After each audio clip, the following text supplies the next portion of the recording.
Story लेकर, तो चलिए वीडियो को स्टार्ट करते हैं। कहानी की शुरुआत में हमें एक सेलिब्रिटी को दिखाया जाता है, जिसे देखकर सोंग सोच रही होती है, ये मेरा हस्बैंड है और आज ये इस ऊंचाई पर सिर्फ मेरी वजह से है। मैं इसके लिए पिछले 5 सालों से गाने के लिरिक्स लिख रही हूँ। फाइनली आज ये किंग ऑफ चाइनीज म्यूजिक बन गया है। अभी उसकी दोस्त मिंग यून वहाँ पर आ जाती है, जिसके बाद वो अपने दोस्त को बताती है जियांग अब उससे दूर हो रहा है, कहीं ऐसा ना हो वो किसी और का हो जाए, क्योंकि मैं बहुत ही ज्यादा मोटी हो गई हूँ। पर मेरे अंदर तो सबके सामने खड़े होने का कॉन्फिडेंस भी नहीं है। ये सुनकर वो उसे समझाने लग जाती है ऐसा कुछ भी नहीं होगा। अभी वहाँ पर जियांग आ जाता है और पूछता है यहाँ पर क्या हो रहा है। तभी मिंग उसे बताने लग जाती है सोंग्यू को डर है, कहीं तो मुझसे दूर न चले जाओ। जिसके बाद जियांग बड़े प्यार से उसके फेस से केक साफ करते हुए बोलता है ऐसा कुछ भी नहीं होने वाला है और आज हम दोनों का स्पेशल डे है और मैंने ना तुम्हारे लिए एक सरप्राइज भी तैयार किया है, इसलिए जल्दी से जाकर ड्रेस चेंज कर आ जाओ। ये सुनकर वो खुश हो जाती है और वहाँ से चली जाती है। इसके बाद जियांग स्टेज पर बता रहा होता है उसकी सक्सेस के पीछे उसकी वाइफ का हाथ है, जिससे मैं 5 साल पहले ही शादी कर चुका हूँ। ये सुनकर सारे लोग हैरान हो जाते हैं। जियांग बोलता है और आज मेरी वाइफ आप लोगों के बीच में ही खड़ी है। ये सुनकर सोंग्यू तो बहुत ज्यादा खुश हो जाती है और सोचने लग जाती है लगता है जियांग मुझे यही सरप्राइज देने वाला था, मगर वो उसका नाम ना बोलकर मिंग का नाम बोलता है। ये सुनकर सोंग्यू तो हैरान और परेशान दोनों ही हो जाती है। तभी सभी फैंस उन्हें देखने के लिए आगे बढ़ने लग जाते हैं। इस वजह से सोंग्यू तो नीचे ही गिर जाती है। उसके बाद लोग उसके ऊपर से ही जाने लगते हैं। सोंग्यू सोचने लग जाती है मेरी दोस्त और मेरा हस्बैंड मेरे साथ ऐसा नहीं कर सकते। थोड़ी देर बाद सोंग्यू इन दोनों के पीछे आकर इन्हें रोकती है और बोलती है ये सच नहीं है ना। मिंग बोलती है तुम्हारी जैसी मोटी लड़की कभी मेरी दोस्त नहीं हो सकती। ये सुनकर वो जियांग से इस बारे में पूछने लग जाती है। बोलता है हम दोनों म्यूजिक इंडस्ट्री के टॉप पर पहुंच चुके हैं, इसलिए अब मुझे तुम्हारी जरूरत नहीं है, अब तुम यहाँ से चली जाओ। सोंग्यू बोलती है पर तुमने तो कहा था कि तुम मुझसे प्यार करते हो। वो बोलता है क्या कहा, प्यार की बात कर रही हो, एक बार भी तुमने कभी आईने में अपना फेस देखने की कोशिश भी की है? तुम्हें पता भी है इन 5 सालों में मुझे कितने भयानक सपने आए हैं, क्योंकि मैं तुम्हारे बगल में सोता था। तुम्हारे अंदर से बहुत ही ज्यादा गंदी बदबू आती है। बोलती है क्या तुम्हें पता भी है इन 5 सालों में मैंने तुम्हारे लिए क्या क्या किया है और कितने ज्यादा सेक्रीफाइस किए हैं। वो बोलता है कॉम्प्रोमाइज तो मैंने किया है सिर्फ तुम्हारे सॉन्ग के लिरिक्स लेने के लिए, मुझे 5 सालों तक शादी का नाटक करना पड़ा। सोंग्यू उससे धमकी देने लग जाती है मैं तुम्हारी सच्चाई के बारे में सभी को बता दूंगी। ये सुनकर वो उसके बाल पकड़ लेता है। मिंग बोलती है तुम इसे यहाँ से जाने मत दो, वरना ये सभी को इस बारे में बता देगी, जिस वजह से तुम्हारी सालों की मेहनत खराब भी हो सकती है। जिसके बाद वो उसके गले को दबाते हुए उसे बिल्डिंग से नीचे गिरा देता है। सोंग्यू नीचे गिरते हुए सोच रही होती है मैंने अपनी पूरी लाइफ इन दोनों के ऊपर वेस्ट कर दी, इसे यहाँ तक पहुँचाने में मैंने बहुत ही ज्यादा मेहनत की है, तो मैं किसी गलत लड़के को कैसे चूज कर सकती हूँ। भले ही मैं मर क्यों ना जाऊँ, पर भूत बनकर मैं इनसे अपना बदला लूंगी। जिसके बाद उसकी आंखें बंद हो जाती हैं। लेकिन तभी उसकी आंखें अचानक से उसके घर में खुलती हैं, जहाँ पर उसका हस्बैंड और दोस्त दोनों ही मौजूद होते हैं। ये देखकर वो हैरान हो जाती है और सोचने लग जाती है क्या मैं फिर से रीबोर्न हो गई हूँ। तभी उसके सर में अचानक से दर्द होने लग जाता है और उसके दिमाग में वो पुरानी यादें घूमने लग जाती हैं, जहाँ उसके दोस्त और उसकी पति ने मिलकर उसे धोखा दिया था। जियांग बोल रहा होता है तुम्हारे सॉन्ग के लिरिक्स कुछ ठीक नहीं लग रहे हैं, तुम्हें और मेहनत करनी चाहिए। सोंग्यू सोच रही होती है ये तो मेरे सारे लिरिक्स को यूज कर सिंगर बन गया है, ऊपर से इसका और मेरी दोस्त का अफेयर भी चल रहा था। लास्ट में इन दोनों ने मुझे मार भी दिया। सोंग्यू क्या तुम जानबूझकर अच्छे सॉन्ग नहीं लिख रही हो? इसके बाद सोंग्यू तो खाना खाने लग जाती है। तभी उसकी मदर इन लो आकर उसे सॉन्ग्स लिखने के लिए बोलती है और सोंग्यू ने इग्नोर कर खाना खाने लग जाती है और सोच रही होती है कैसे मैंने इन लोगों की कितनी ज्यादा सेवा की थी, अगर फिर भी इनकी नजर में मेरी कोई भी वैल्यू नहीं है। तभी सासू मोमोज के हाथ पर मारते हुए बोलने लग जाती है क्या तुम्हें मेरी बात सुनाई नहीं दे रही है? दिन भर बस खाती ही रहती हो, तुम तो बस एक पिग से भी ज्यादा मोटी हो चुकी हो। तभी जियांग बोलता है तुम मेरी मोम की बात मानो और जाकर सॉन्ग्स लिखो। तभी मिंग अचानक से मिर्च खा लेती है, इस वजह से उसे मिर्ची लगने लग जाती है। ये देखकर जियांग उसे कंसोल करने लग जाता है। उसके बाद वो सोंग्यू के ऊपर चॉपस्टिक फेंक कर बोलता है, क्या तुम्हें पता भी है एक सिंगर को उसकी वॉइस कितनी ज्यादा प्यारी होती है। ये सुनकर सोंग्यू को तो बहुत ही ज्यादा गुस्सा आ जाता है और वो टेबल के ऊपर रखे सारे खाने नीचे गिरा देती है। ये सब देखकर सब लोग हैरान हो जाते हैं। सासू मोम बोलती है, कहीं तुम पागल तो नहीं हो गई हो। ये सुनकर वो बोलती है, आप तो चुप ही हो जाओ, आपकी हिम्मत भी कैसे हो गई मुझे डांटने की। मिंग बोलती है, तुम अपनी मदर इन लॉ से ऐसी बात कैसे कर सकती हो। सोंग्यू बोलती है, क्या तुम्हें मिस्ट्रेस बनने का इतना बड़ा शौक है? अगर है तो ये बात जाकर अपनी मोम को बताओ, मुझे तुम्हारे ऊपर बहुत ही ज्यादा गर्व महसूस होगा। ये सुनकर जियांग बोलता है, मैंने आज तक किसी लड़की पर हाथ नहीं उठाया है, लेकिन आज तुमने सारी लिमिट क्रॉस कर दी है। उसके बाद वो उसे मारने के लिए हाथ आगे करता है, मगर सोंग्यू उसके हाथ को पकड़कर उल्टा उसे ही मारने लग जाती है। ये देखकर मिंग और मदर इन लॉ से बचाने के लिए आगे बढ़ते हैं। उसके बाद मदर इन लॉ बोलने लग जाती है, इस लड़की से अभी की अभी डिवोर्स लो, मुझे ऐसी बहू नहीं चाहिए। तभी मिंग आकर उसे बोलती है, तुम मुझसे माफी मांग लो, तुम्हें मालूम है ना वो चाइना का कितना बड़ा सिंगर है। लेकिन सोंग्यू उसे कुछ नहीं बोलती और थक कर बैठ जाती है। तभी मदर इन लॉ उसे डिवोर्स पेपर देकर उस पर साइन करने के लिए बोल रही होती है। के बाद वो जियांग से जाकर पूछती है, मैं तुमसे आखिरी बार पूछ रही हूँ, क्या तुम्हें सच में डिवोर्स चाहिए?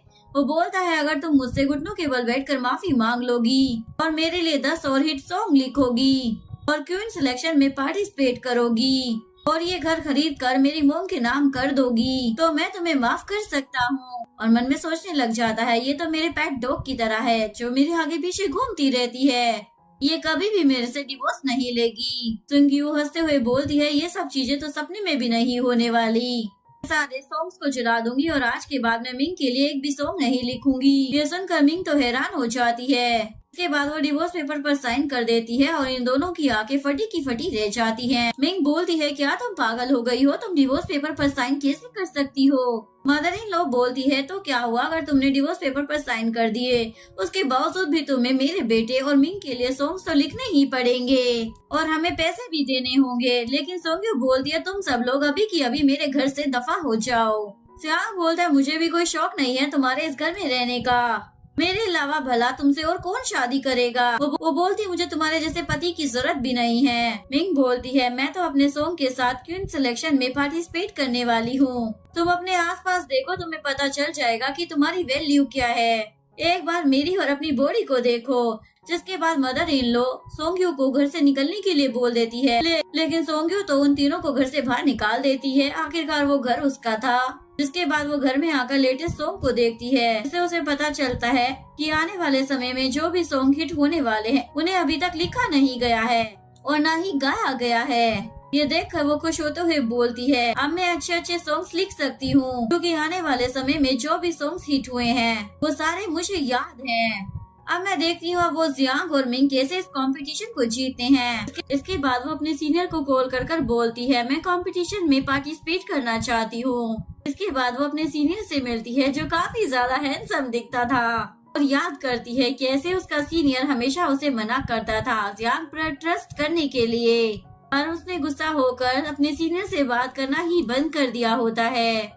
और उसके बाद जियांग कंपटीशन को जीत गया था मेरे सॉन्ग की वजह से। सीनियर बोलता है, मैंने तुम्हें बहुत बार बुलाया था कंपटीशन में पार्टिसिपेट करने के लिए, पर तुमने हर बार मना कर दिया था, लेकिन अब अचानक से तुमने अपना डिसीजन कैसे चेंज कर लिया? और जियांग भी वहाँ पर आने वाला है, क्या तुमने उसके साथ पार्टिसिपेट नहीं किया है? वो बताती है, मैंने उससे डिवोर्स ले लिया है, इसलिए मुझे नहीं लगता कि अब मुझे उसके साथ कंपटीशन में जाना चाहिए और मैं उसे साबित करके रहूंगी आखिरकार उसने कितनी वैल्यूएबल चीज को खोया है। सीनियर बोलता है, मुझे नहीं पता कि तुम्हारे साथ क्या हुआ है, पर मैं तुम्हें सपोर्ट जरूर करूंगा क्योंकि मुझे तुम्हारे ऊपर यकीन है, तुम्हारी वॉइस काफी ज्यादा अच्छी है। इसके बाद सीनियर उसका नाम साइन अप करने के लिए जाता है, लेकिन सोंग्यू उसे रोकते हुए बोलती है, अगर जियांग को पता चला तो वो मुझे रोकने की कोशिश करेगा, इसलिए आप मेरा रजिस्ट्रेशन लास्ट में करना। तो सीनियर इसके लिए मान जाता है और उसे पूछता है, क्या तुम्हें केक पसंद नहीं है जो तुम इसे नहीं खा रही हो? वो बताती है, मुझे स्टेज पर जाने से पहले अपना वेट थोड़ा कम करना है। ये सुनकर सीनियर बोलता है, तुम ऐसे भी बहुत ज्यादा ब्यूटीफुल और क्यूट लगती हो। ये सुनकर सोंग्यू तो स्माइल करने लग जाती है। मिंग परेशान हो रही होती है, मैं इस कंपटीशन में कैसे जीतूंगी बिना किसी सॉन्ग के?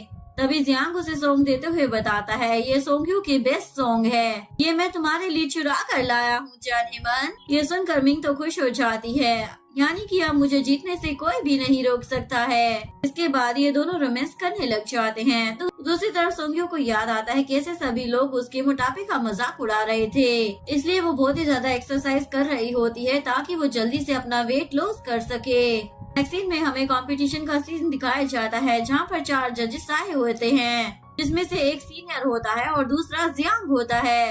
कंपटीशन में सबसे पहले मिंग अपना सॉन्ग गाती है जो सभी को काफी ज्यादा पसंद भी आता है। तभी एक जज बोलती है, ये सबसे ज्यादा बेस्ट सॉन्ग है, इससे अच्छा सॉन्ग मैंने आज तक नहीं सुना। जियांग भी उसकी तारीफ करते हुए पूछता है, ये सॉन्ग किसने लिखा है? वो बोलती है, ये सॉन्ग मैंने खुद लिखा है। ये सुनकर सभी जजेस बहुत ज्यादा खुश हो जाते हैं और उसे 10 में से 10 पॉइंट दे देते हैं, लेकिन सीनियर उसे सिर्फ 9 पॉइंट देता है और उसे बताता है, तुमसे टक्कर लेने के लिए एक और कंटेस्टेंट आने वाली है, उसका नाम सोंग्यू है। किमिंग बोलती है, मुझे फर्क नहीं पड़ता क्योंकि ये कंपटीशन तो मैं ही जीतने वाली हूँ। जियांग बोलता है, मैंने लिस्ट में तो सोंग्यू का नाम देखा ही नहीं था। सीनियर बोलता है, जजेस के पास पावर होती है जिसमें वो किसी को भी रिकमेंड कर सकते हैं। ये सुनकर वो सोंग्यू को धमकी देता है, इस कंपटीशन में पार्ट नहीं लोगी तो अच्छा रहेगा।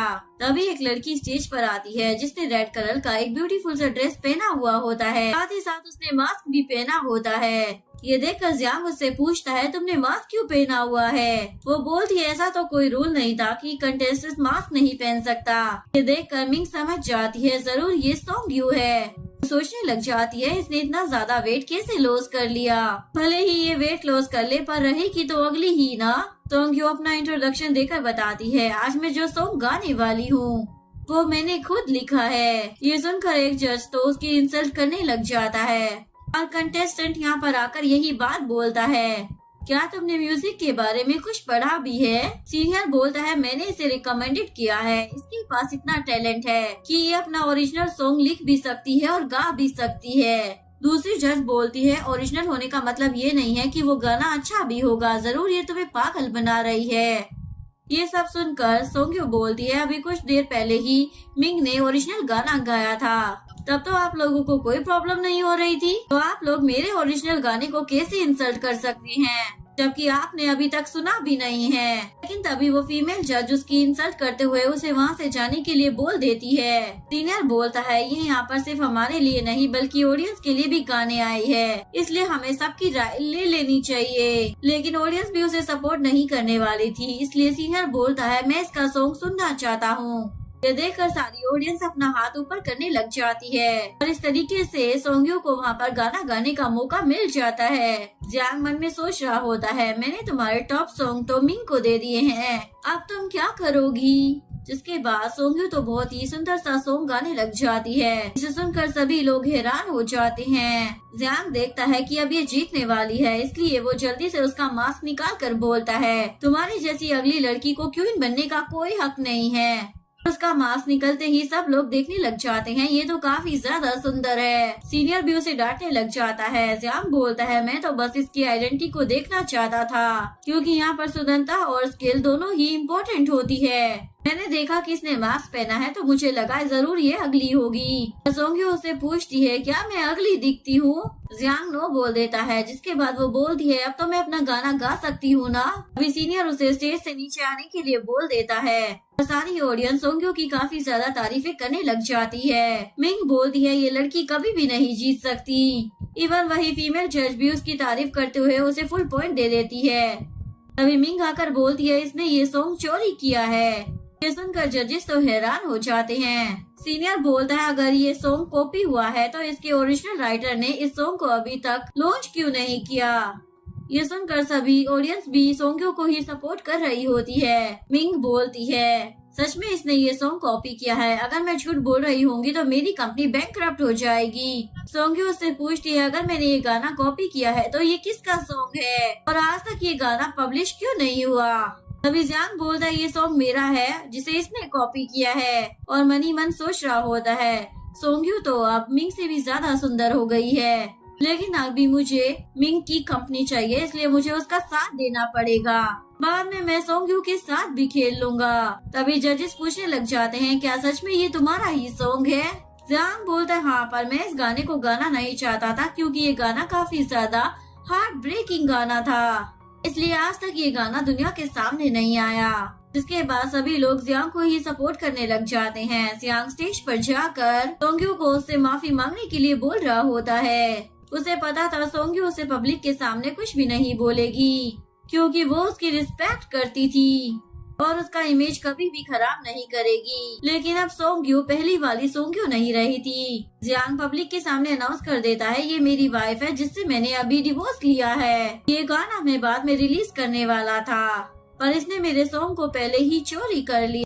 ये सब सुनकर सभी लोग सोंग्यू को स्टेज पर से जाने के लिए बोल देते हैं। सोंग्यू बोलती है मैं चली जाऊंगी पर उससे पहले मेरे ऊपर जो झूठा इल्जाम लगा है ना उसे गलत साबित कर जाऊंगी।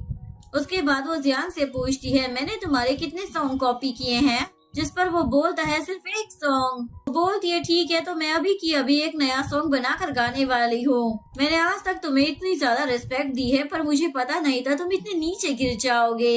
मैं अभी एक सॉन्ग गाने वाली हूँ जिसका टाइटल होने वाला है फर्स्ट ड्रीम। क्या तुमने ऐसा कोई सॉन्ग लिखा है? जिस पर जियांग ना में जवाब दे देता है। के बाद सोंग्यू एक और नया गाना गाने लग जाती है जो पिछले वाले से भी अच्छा होता है। उस गाने को सुनकर सारी ऑडियंस उसी में खो जाती है। सॉन्ग खत्म होते ही सारी ऑडियंस उसे चीयर्स करने लग जाती है। सीनियर जियांग से पूछता है क्या सच में सोंग्यू ने तुम्हारा सॉन्ग कॉपी किया था? तभी मिंगी खड़े होकर बोलती है इसने ये गाना भी कॉपी किया है। सोंग्यू बोलती है अच्छा तो अब मैंने किसी और कब कॉपी कर लिया?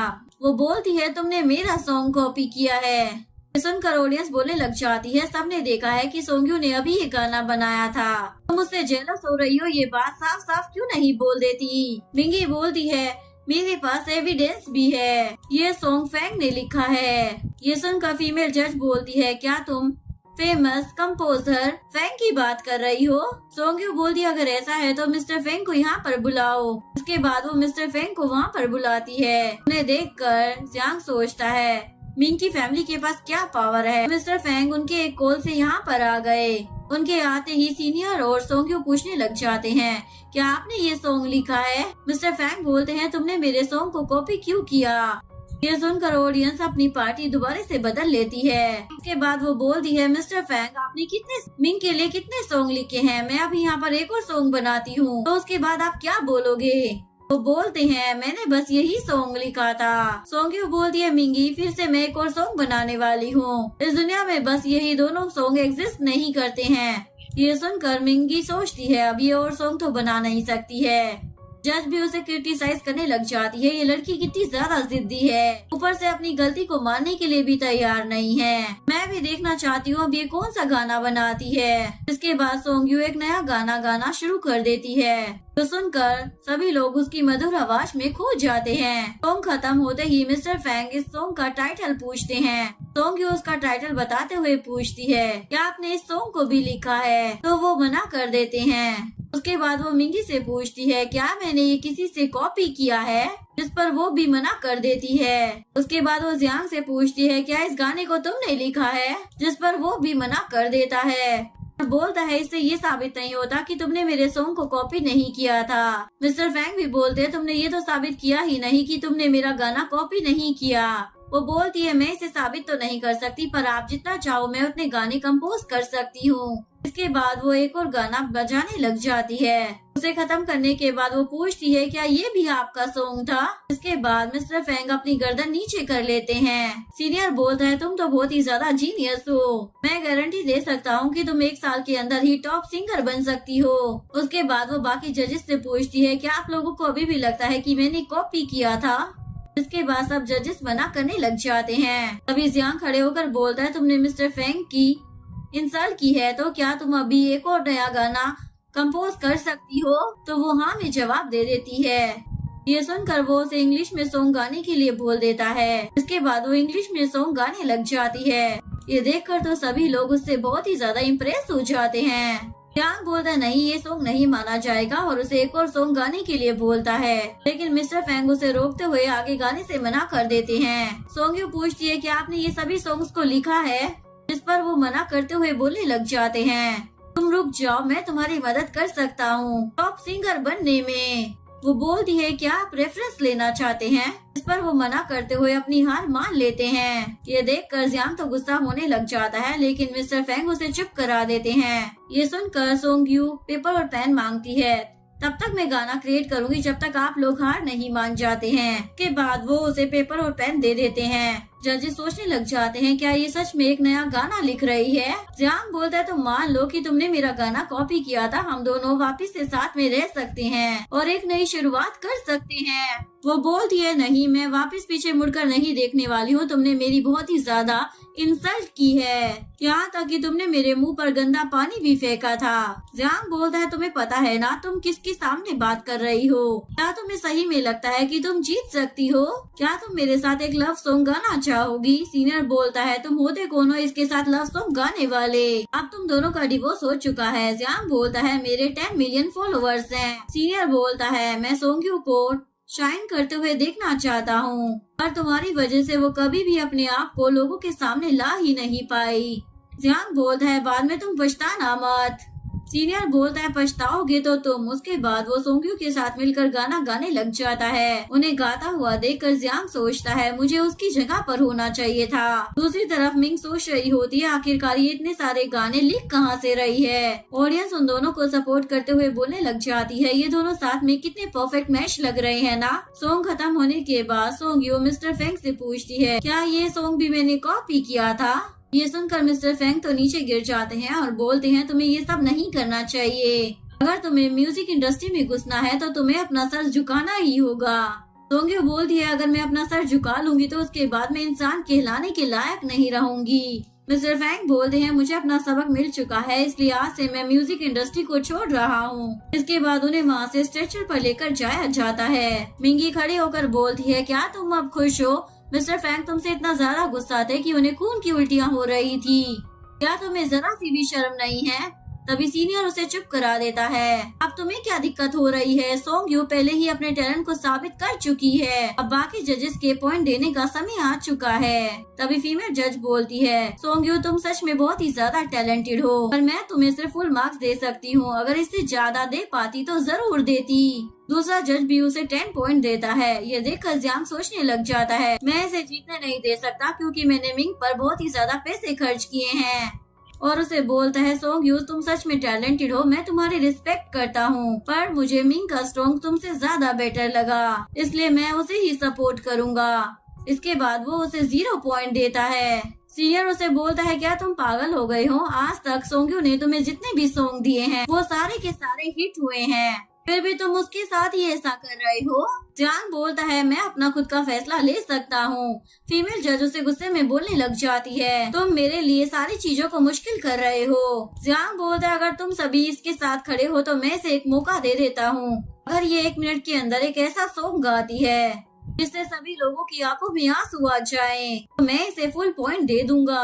सीनियर बोलता है ये तो इम्पॉसिबल है, यहाँ पर हजारों में लोग आए हुए हैं, सबके जेंडर और इमोशन दोनों ही अलग हैं, तो हर कोई अपने आप को एक ही सॉन्ग से कनेक्ट कैसे कर पाएगा? ऐसा तो भगवान भी नहीं कर सकते हैं। जियांग बोलता है अगर तुम्हें ये चैलेंज एक्सेप्ट करना है तो करो, वरना तुम डिस्क्वालीफाई हो जाओगी। सोंग्यू से बोलती है मैं तुम्हारी बातों पर भरोसा कैसे करूँ क्योंकि तुम बार बार अपनी बातों से पीछे हट रहे हो। वो बोलता है मैं अपनी बातों से इस बार पीछे नहीं हटने वाला और इस बात की गवाह ऑडियंस होने वाली है। और हाँ, अगर तुम इस चैलेंज को कर पाए ना तो उसके बाद मैं मिस्टर फेंग की तरह इस म्यूजिक इंडस्ट्री से हमेशा के लिए चला जाऊंगा। ये सुनकर सोंग्यू सोचती है अब तो मुझे चैलेंज जीतना ही होगा, तो जियांग और मिंग का करियर बर्बाद होगा। चैलेंज एक्सेप्ट करने के बाद वो गाना गाने लग जाती है। उसका गाना सुनकर पहले तो जियांग को लग रहा होता है कि ये हार जाएगी, लेकिन कुछ देर बाद ही वो लिरिक्स को फील करने लग जाता है, जिसकी वजह से उसकी आंखों से भी आंसू आने लग जाते हैं। सीनियर सोच रहा होता है आखिरकार इसके साथ ऐसा क्या हुआ है जो इसने इतनी ज्यादा इमोशनल लिरिक्स लिखे हैं। जिसके बाद सोंग्यू बोलती है जियांग अब तो तुम्हारी आंखों में भी आंसू आ गए हैं, आप तुम मुझे पॉइंट्स दोगे? वो बोलता है ये आंसू नहीं बल्कि पसीना है, वरना मैं इस बेकार से गाने पर भला क्यों रोने लगा। मिंग बोलती है तुम सिर्फ मेरे लिए लिरिक्स लिखने के लिए बनी हो ताकि मैं आसमान की ऊंचाइयों को छू सकूं, हमारा कोई भी अस्तित्व नहीं है। ये सब सुनकर एक लड़का बोलता है तुम सभी लोग ऐसे कैसे बात कर सकते हो, तुम्हें सोंग्यू को पॉइंट देने ही होंगे। ये सुनकर बाकी ऑडियंस भी जियांग को पॉइंट्स देने के लिए प्रेशर करने लग जाती है। जियांग सभी लोगों को बोलता है, क्या तुम सब लोगों को आर्ट के बारे में पता भी है? मैं यहाँ का जज हूँ, ना कि तुम सब लोग। तुम ऐसे बेकार से सॉन्ग को सुनना पसंद कर रहे हो। क्या तुम सभी लोगों का टेस्ट इतना ज्यादा बेकार है? सोंग्यू बोलती है, आखिरकार तुम अपने आप को समझते क्या हो? तुम खुद को एक जज कहलाने के लायक भी नहीं हो। मैं एक और सॉन्ग गाने वाली हूँ जो सभी के दिलों को छू लेगा। ये बोलकर वो वापस से एक गाना गाने लग जाती है। ये देखकर जजेस तो हैरान हो जाते हैं, ये लड़की इतनी जल्दी इतने अच्छे सॉन्ग्स कैसे लिख सकती है और ऊपर से इतना अच्छा प्ले भी कर रही है। सॉन्ग खत्म होने के बाद वो जियांग से पूछती है, क्या अब मुझे तुम पॉइंट्स दोगे? जिस पर वो कुछ भी नहीं बोलता। ये देखकर सारी ऑडियंस और जजेस खड़े हो जाते हैं। जियांग मन में सोचने लग जाता है, ये तो मिंगी से भी ज्यादा बेटर है। अगर मैं इसे पॉइंट्स दे दूंगा तो ये बाद में मेरे पास जरूर आएगी। ये सोचकर वो उसकी तारीफें करने लग जाता है और उसे 10 पॉइंट्स देता है और अनाउंस कर देता है कि यही चैंपियन है। ये देखकर मिंगी उसके पास आकर उसे एक चाटा लगा देती है। क्या अब तुम मुझे सपोर्ट करने वाले हो? जियांग भी उसे एक थप्पड़ मारकर बोलता है, क्या तुम्हें दिखाई नहीं दे रहा है? चैंपियन बनने के लायक है वो। तुम तो सोंग्यू से सुंदर भी नहीं हो, तो तुम अपने आप को उससे कंपेयर भी कैसे कर सकती हो? सोंग्यू उससे पूछती है, अब तुम कौन सा ट्रिक यूज कर रहे हो? जियांग बोलता है, मुझे तो पहले से ही पता था कि तुम ही जीतने वाली हो, पर मैंने जानबूझकर इस कंपटीशन को तुम्हारे लिए मुश्किल बनाया ताकि तुम अपने अंदर की वॉइस को बाहर ला सको। अगर मैं ऐसा नहीं करता तो क्या इतने कम समय में तुम इतने सारे सॉन्ग लिख पाती? मैं तो बस तुम्हारी हेल्प करना चाहता था। तुम्हारी इस अचीवमेंट में मेरा भी योगदान है। फीमेल जज बोलती है, अच्छा तो तुमने इसलिए सपोर्ट नहीं किया था, इसलिए ताकि ये अपनी असली स्ट्रेंथ को बाहर लाए? तो जियांग हाँ में जवाब दे देता है। ये सुनकर ऑडियंस भी बोलने लग जाती है, ये बंदा कितनी जल्दी पार्टी बदल रहा है। उसके बाद जियांग सोंग्यू को प्रपोज कर देता है, प्लीज मुझसे फिर से शादी कर लो। ये देखकर सीनियर सोंग्यू को उसका प्रपोजल एक्सेप्ट करने से साफ मना कर देता है, लेकिन वो उस रिंग को लेने के लिए अपना हाथ आगे बढ़ाती है। ये देखकर जियांग मन में सोच रहा होता है, ये सच में एक डॉग है जो मेरा साथ कभी नहीं छोड़ने वाला, भले ही मैं इसे कितना भी बुरा ट्रीटली क्यों ना करूं। लेकिन सोंग्यू उसकी रिंग को लेने की जगह फेंक देती है। ये देखकर जियांग की तो आंखें बाहर आ जाती हैं, आखिरकार मेरा प्लान काम क्यों नहीं किया? सोंग्यू बोलती है, तुम्हें सच में लगता है कि अब मैं तुम्हारे ऊपर फिर से बिलीव करने वाली हूँ, वो भी इतना कुछ होने के बाद?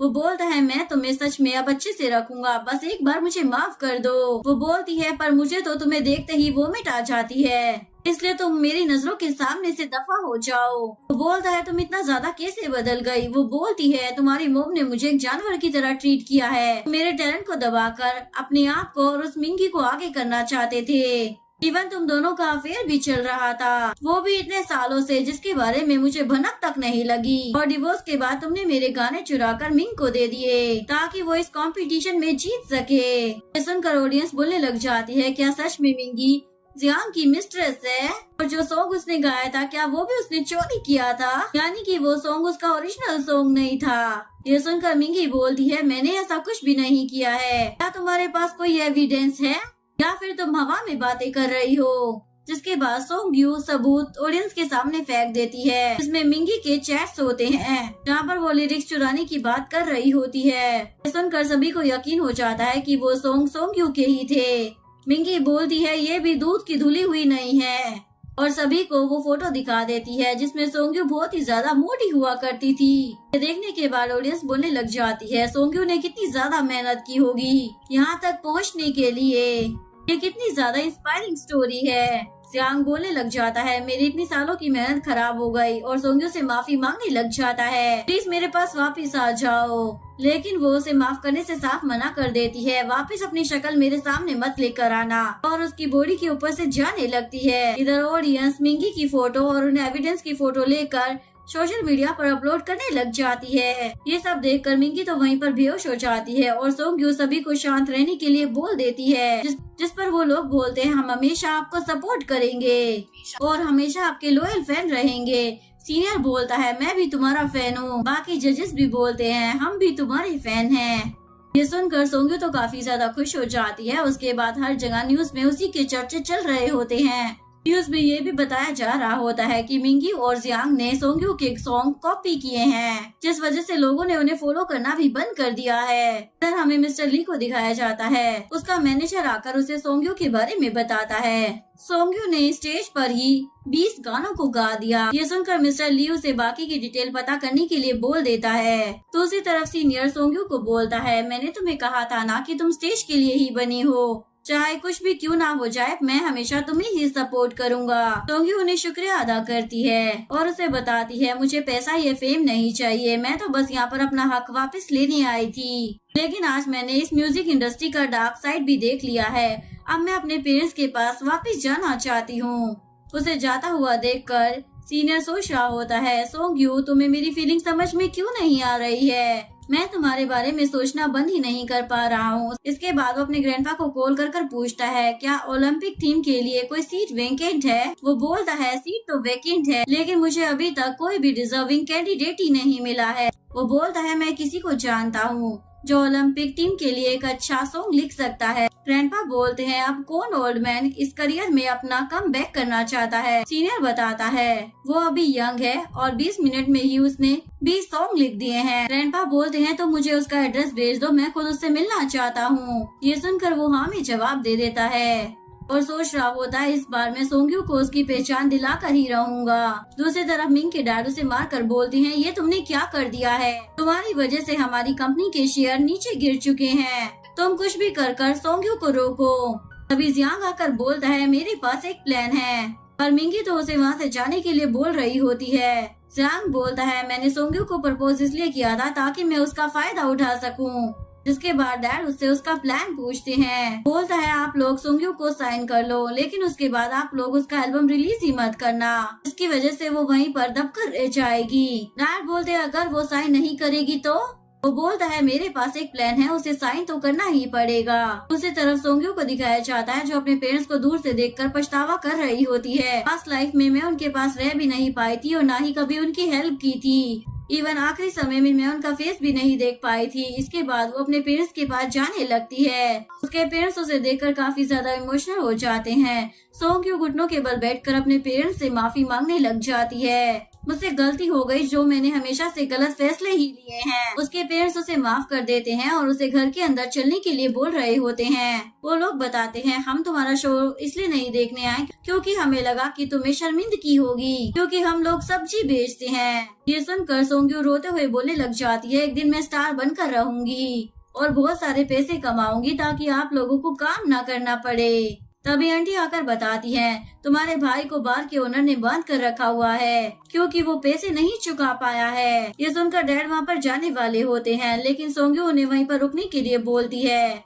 और खुद अपने भाई को बचाने के लिए चली जाती है। तभी उन लोगों के पास कुछ लोग आते हैं, जिसमें उसकी मदर इन लॉ भी होती है। वो लोग उनसे पैसे मांगने लग जाते हैं। सोंग्यू के डैड बोलते हैं, अभी हमारे पास पैसे नहीं हैं, मैं तो बस सब्जी बेचता हूँ। मदर इन लॉ बोलती है, अगर तुम लोगों के पास देने के लिए पैसे नहीं है तो अभी मर जाओ, तो तुम्हारे इंश्योरेंस के पैसे मुझे मिल जाएंगे। फादर उन्हें ऐसा करने से मना करते हैं, तो मदर इन लॉ अपने साथियों को उनका स्टॉल बर्बाद करने के लिए बोल देती है। इसके बाद वो लोग उनका स्टॉल पूरा बर्बाद कर देते हैं और फिर उन्हें भी मारने लग जाते हैं। अभी वहाँ पर सीनियर आ जाता है और सोंग्यू के पेरेंट्स को संभालते हुए बोलता है और बताता है, मैं सोंग्यू का बेस्ट फ्रेंड हूँ। और मदर इन लॉ से पूछता है, कितना डेबिट देना है? मदर इन लॉ बोलती है, तुम्हारी औकात नहीं होगी डेबिट पे करने की। इसके बाद वो सोंग्यू के पेरेंट्स को कार्ड देकर बोलता है, इसमें 10 मिलियन है, आप लोग इस पैसे को यूज कर लीजिए। डैड बोलते हैं, हम इस पैसे को यूज नहीं कर सकते हैं, सोंग्यू अपने भाई को बचाने के लिए गई है, तुम उसकी मदद करो। ये सुनकर वो कार उन लोगों के पास छोड़कर सोंग्यू को बचाने के लिए चला जाता है। मदर इन लॉ बोलती है, मेरे बेटे से डिवोर्स लिए हुए कुछ दिन नहीं बीते और इसने दूसरा लड़का भी ढूंढ लिया। ये सुनकर सोंग्यू की मॉम उस पर गुस्सा करने लग जाती है। तभी वहाँ पर मिस्टर ली आ जाता है। वो वहाँ पर सोंग्यू को ढूंढते हुए आया था, लेकिन जैसे ही उसे पता चलता है सोंग्यू के पेरेंट्स पर कर्जा है, तो वो उन्हें अपना कार्ड देता है और उन्हें मदर इन लॉ से बचाकर अपने साथ ले जाता है। मदर इन लॉ तो सोचने लग जाती है, आखिरकार इतने सारे लड़के उस लड़की की मदद क्यों कर रहे हैं। दूसरी तरफ बार का सीन दिखाया जाता है। वहाँ की ओनर एक लड़की होती है वो सोंग्यो के भाई के कपड़े उतारने लग जाती है। वो बोलता है ऐसा मत करो, मैं आपके सारे पैसे वापस कर दूंगा। आप चाहो तो मैं आपके लिए गाना भी गा सकता हूँ। जिसके बाद वो उसे गाना गाने के लिए बोलती है, मगर उसे उसका गाना पसंद ही नहीं आता। तभी वहाँ पर सोंग्यो आ जाती है। वो बोलती है मैं इसके बदले गाना गाऊंगी। वो लड़की बोलती है अगर मुझे अच्छा नहीं लगा तो मैं तुम्हारे भाई के कपड़े तुम्हारे सामने ही उतार दूंगी। ये सुनकर वो गाना गाने लग जाती है, जो कि उसे काफी ज्यादा पसंद भी आता है। तभी वहाँ पर सीनियर और उसके पेरेंट्स आ जाते हैं, तो उसके गाने को सुनने लग जाते हैं। वहाँ की बार की ओनर उसका कर्जा माफ कर उसे 1 मिलियन देते हुए बोलती मैं तुम्हारे इन दोनों सॉन्ग्स को खरीदना चाहती हूँ। मिस्टर ली बोलते हैं तुम्हें क्या लगता है इसका प्राइस इतना कम है? सीनियर उसके पेरेंट्स और उसके भाई को घर बेचकर बोलते हैं तुम सोंग्यो को बुली क्यों कर रही हो? सोंग्यो मिस्टर ली को देखकर पूछती है आप यहाँ पर कैसे? मिस्टर ली बोलते हैं अगर मैं यहाँ पर नहीं आता तो ये लेडी तुम्हें बुली करती रहती। वो लड़की उसे 5 मिलियन का ऑफर देती है, लेकिन सोंग्यो मना कर बोलती है 1 मिलियन ही काफी है, लेकिन अब से आप इस बार को लीगली ऑपरेट करना। ये सुनकर वो मान जाती है और मिस्टर ली अपने आप को इंट्रोड्यूस करते हुए बोलते हैं और वो उसे किंग एंटरटेनमेंट कंपनी के साथ काम करने के लिए बोल रहे होते हैं। सोंग्यो पूछती है इसकी कंडीशन क्या है? वो बोलता है 30 मिलियन दूंगा। सोंग्यो बोलती है मैं खुद सॉन्ग गाती हूँ, लिखती भी हूँ और कंपोज भी करती हूँ और ये गारंटी देती हूँ कि कोई भी एल्बम 5 मिलियन से नीचे का नहीं बिकेगा। अगर ऐसा हुआ तो आप मुझे 1 भी रुपए मत देना। इसके बाद वो उसे 50 मिलियन का ऑफर दे देता है और हर साल एल्बम के प्रॉफिट का 20% भी तुम्हें मिलेगा।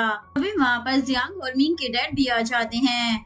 जियांग बोलता है ऐसा नहीं होने वाला है, ये सिर्फ सू यू कंपनी के साथ ही कॉन्ट्रैक्ट साइन करेगी। मैं तुम्हें 10 मिलियन दूंगा और तुम्हें 10 साल के लिए कॉन्ट्रैक्ट साइन करना होगा। ये सुनकर वो हंसने लग जाती है। जियांग बोलता है ये अच्छा ऑफर है। सीनियर बोलता है क्या तुम पागल हो गई हो, ये तुम्हारे साथ साइन क्यों करेगी? मिस्टर ली तो उसे 50 मिलियन दे रहे हैं और तुम सिर्फ 10 मिलियन। जियांग बोलता है तुम ना हमारे बीच में मत बोलो।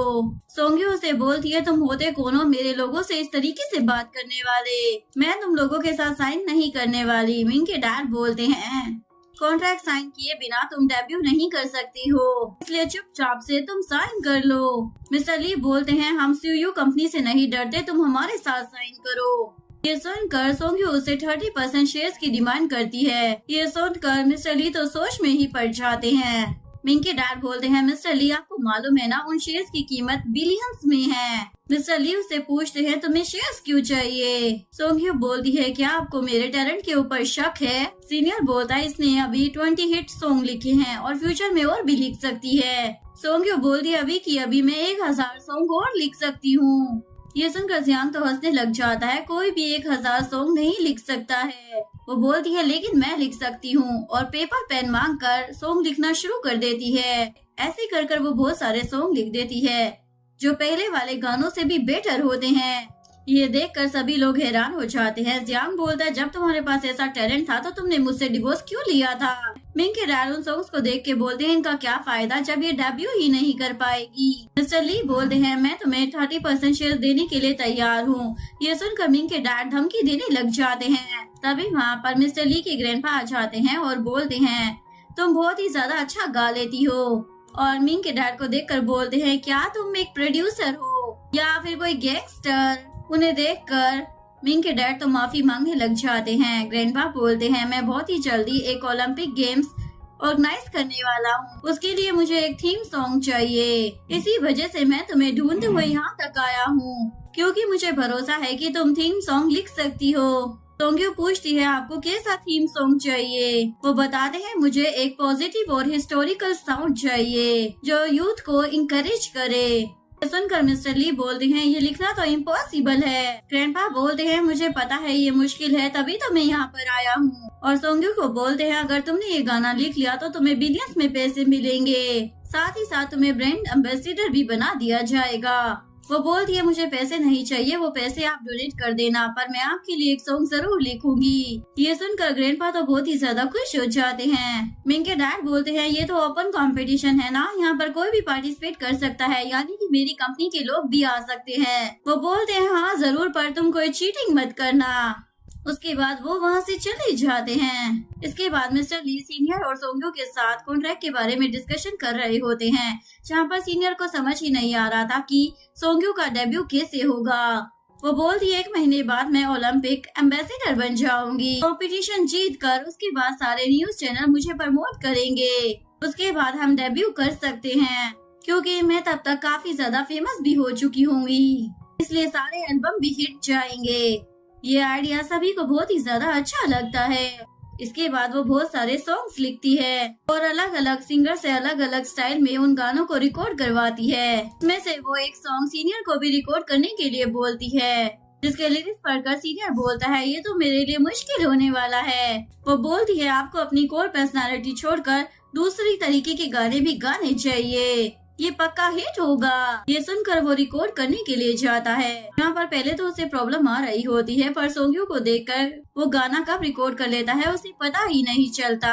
दूसरी तरफ मिंग के डैड मिंग को और जियांग को डांट रहे होते हैं। जियांग बोलता है उसका एल्बम कितना भी अच्छा क्यों ना हो, अगर उसकी पब्लिसिटी ही नहीं होगी तो उसके बाद उसकी सेल कैसे होगी। वो बोलते हैं तुम सबको सोंग्यू को ओलंपिक थीम में जीतने से रोकना होगा। ये सुनकर ये दोनों तैयार हो जाते हैं, जिसके बाद जियांग सोंग्यू को कॉल कर धमकी देता है, लेकिन जब वो नहीं मानती तो वो उसे वॉइस मैसेज भेजने लग जाता है। ये देखकर वो उसे ब्लॉक कर देती है। तभी सोंग्यू को याद आता है कि आज सीनियर का एल्बम रिलीज होने वाला है। एक्चुअली मैं अब वो सीनियर को पसंद करने लग गई थी। इधर जियांग और मिंग लोगों का इंतजार कर रहे होते हैं, क्योंकि आज जियांग अपना एल्बम रिलीज करने वाला था, पर उन्हें पता चलता है सभी लोग सीनियर के एल्बम रिलीज पर चले गए हैं और उनका एल्बम रिलीज होते ही हिट हो गया है। इवन उसने तो सारे रिकॉर्ड्स ही ब्रेक कर दिए हैं। लेकिन इधर जियांग के एल्बम रिलीज पर तो कोई भी नहीं आया होता। इधर सीनियर एक रिंग को देखकर सोच रहा होता है, मैंने इस रिंग को कई सालों से अपने पास रख रखा था ताकि मैं एक दिन सोंग्यू को प्रपोज करूं, पर उससे पहले ही उसकी शादी हो गई। तभी वहाँ पर सोंग्यू आ जाती है। उसे देखकर सीनियर उस रिंग को छुपा लेता है। इसके बाद वो दोनों अंदर जाते हैं, जहाँ पर मिस्टर ली बताते हैं एल्बम रिलीज होते ही सोल्ड आउट हो गया है। सीनियर सोंग्यू से पूछता है इतने सारे पैसों का तुम क्या करने वाली हो। मिस्टर ली बोलता है और क्या बाकी लड़कियों की तरह लग्जरी लाइफस्टाइल मेंटेन करेगी। वो बोलती है मैंने अभी तक डिसाइड नहीं किया है। तभी मिस्टर ली उसे प्रपोज करते हुए बोलता है मुझे पहली नजर में ही तुमसे प्यार हो गया था। ये देखकर सीनियर तो हैरान ही हो जाता है। इस बार वो ये मौका जाने नहीं देना चाहता था, इसलिए वो भी रिंग निकाल कर उसे प्रपोज कर देता है। मैं तुम्हें कई सालों से प्यार करता हूँ। ये देखकर सोंग्यू तो बहुत ज्यादा कंफ्यूज हो जाती है और उन दोनों को ही उठने के लिए बोल देती है। तो वो दोनों ही उससे अपने प्रपोजल का जवाब मांगने लग जाते हैं। सोंग्यू बोलती है इस 1 महीने में मेरे साथ बहुत कुछ हुआ है, इसलिए मैं इतनी जल्दी रिलेशन में नहीं आ सकती हूँ। मैं आप लोगों को बाद में जवाब दूंगी। ये बोलकर वो वहाँ से चली जाती है। इसके बाद ये दोनों जाकर सोंग्यू की मदर से उसके बारे में पूछते हैं, पर उन्हें कुछ भी नहीं पता होता। इधर सोंग्यू कुछ बच्चों को गाना सुना रही होती है। ये देखकर एक लेडी उसकी वीडियो बनाने लग जाती है। इसके बाद वो उस लेडी से बात करती है। वो लेडी उन बच्चों को म्यूजिक सिखाने के लिए बोल रही होती है। वो बोलती है अभी मुझे नहीं पता मुझे क्या करना है। वो बोलती है तुम्हें क्या चाहिए। वो बोलती है शायद मुझे थोड़ा प्यार चाहिए। वो बोलती है तुम्हें अपने दिल की सुननी चाहिए। जिसके बाद वो मिस्टर ली को कॉल करती है और उसे सॉरी बोलती है, यानी कि उसने मिस्टर ली को रिजेक्ट कर दिया होता है। तभी उसके पास जियांग आ जाता है। वो उससे माफी मांगते हुए वापस से रिलेशन में आने के लिए बोल रहा होता है, पर वो उसकी बेइज्जती कर उसे वहाँ से जाने के लिए बोल देती है। इसके बाद ओलंपिक थीम कंपटीशन का दिन भी आ जाता है, जहाँ पर सभी जजेस अपने अपनी स्पीच देकर बैठ जाते हैं। इसके बाद सोंग्यू स्टेज पर आती है और सबसे पहले चाइनीज हिस्ट्री के बारे में बताती है। उसके बाद वो थीम सॉन्ग गाती है जो सभी को बहुत ज्यादा पसंद आता है। जिसके बाद ग्रैंडपा स्टेज पर आकर बोलते हैं तुम्हारा थीम सॉन्ग एकदम परफेक्ट था, अब हमें और कोई सॉन्ग सुनने की जरूरत नहीं है, यानी कि यही फाइनल सॉन्ग होने वाला है। इससे अच्छा सॉन्ग तो बन ही नहीं सकता है। इसी के साथ वो उसे विनर अनाउंस कर देते हैं और प्राइज मनी लाने के लिए बोलते हैं। इधर मिंग के डैड जियांग और मिंग डिस्कशन करने लग जाते हैं अब क्या किया जाए। मिंग के डैड बोलते हैं मैंने सुना है इसने एल्बम से जो भी पैसे कमाए थे अभी तक उसने इसका टैक्स नहीं भरा है। ये एक अच्छा मौका है हमारे पास इसकी लाइफ को बर्बाद करने का। जिसके बाद मिंग के डैड खड़े होकर बोलते हैं ये एम्बेसडर नहीं बन सकती है, इसने गुनाह किया है इसलिए ये इस पोस्ट के लिए डिजर्विंग नहीं है। इसके बाद वो एविडेंस दिखाकर बोलते हैं इसने 200 मिलियन पर 1 भी रुपए का टैक्स नहीं भरा है। सोंग्यू बोलती है मैंने इतने पैसे तो आज तक देखे ही नहीं है। मिंग के डैड पूछते हैं तुमने जो एल्बम बेचा है क्या उससे तुम्हें जो पैसे मिले उसका तुमने टैक्स पे किया था। वो बोलती है नहीं मैंने टैक्स पे नहीं किया था। ये सुनकर जियांग हंसते हुए बोलता है, अब तो तुम गई काम से। मिंग बोलती है, तुम एक सब्जी बेचने वाली हो, तुम्हें भला टैक्स के बारे में क्या ही पता होगा। ग्रैंडपा बोलते हैं, मुझे तुमसे ये उम्मीद नहीं थी। सोंग्यू बोलती है, जब मैंने 1 रुपया कमाया नहीं तो टैक्स किस बात का पे करूं? पर कोई भी उसकी बात मानता ही नहीं है।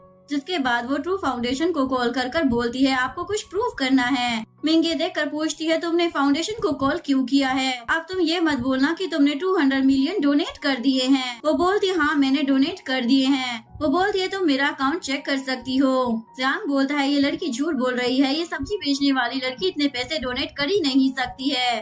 तभी वहाँ पर फाउंडेशन का डायरेक्टर आकर बोलता है, ये एक नोबल लेडी है, इन्होंने हमारी फाउंडेशन में 100 मिलियन डोनेट किए हैं, आप इन्हें कुछ कैसे कह सकते हैं? मिंग के डैड बोलते हैं, तो बाकी के 100 मिलियन कहाँ गए?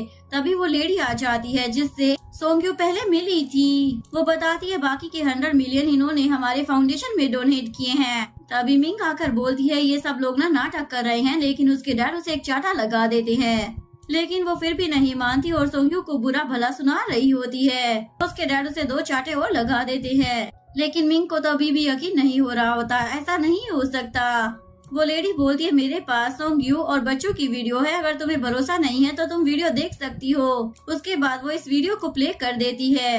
ये देखकर ग्रैंडपा माफी मांगने लग जाते हैं उस पर शक करने के लिए, और वो भी उन्हें माफ कर देती है। जिसके बाद ग्रैंडपा मिंग के डैड मिंग और जियांग को वहाँ से बाहर फेंकवा देते हैं और यहीं पर कहानी का डी एंड हो जाता है। अगर आपको वीडियो अच्छी लगी हो तो प्लीज वीडियो को लाइक करें, चैनल को सब्सक्राइब करें, न्यू अपडेट्स के लिए बेल आइकन का बटन प्रेस करें। मिलते हैं नेक्स्ट वीडियो के साथ, तब तक के लिए सारांगी, बाय बाय।